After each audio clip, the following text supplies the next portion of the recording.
ब्लेअर आहे. तर काही दादूला भयान ताण लाग जायला होती त्याने कॅमेरा मारू शकशी विशाल भाऊ. तर मग मला बी 30 लाख झालं तर पुरा दमी झालं तर आम्ही आमला कंटेनरही लागेल. तर मग आपला चष्मा आवडणार होई इकडे कर आपला चष्मा आवडणार आहे तर लाईक कर फॉलो कर आणि बेल आयकॉन दाबायला विसरू काय काय ससरा करा काय क्या बोला तूने? काय रे सबस्क्राईब करायला विसरू नका म्हणा भाऊ. अवपा कॅमेरामन बी तुम्ही पाहू शकता अवपा. तशा काय नाही आता मी बी पाणी पिले आणि गाडी बरं. चला मग तुम्हाला पुढली ब्लॉग मग भेटन तुम्हाला दादू नाबी आड सत्यानाश होई जाईल. अवपा अवपा कशा पाणी पिरेत आता मी कशा पाणी पे बघा तुम्हाला लगेच दकाड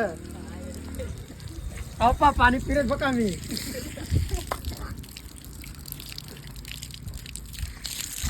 अच्छा डोर सारखा पाणी पिवा लागे कारण की ना नंतर 30 लाखाला नको पाहिजे.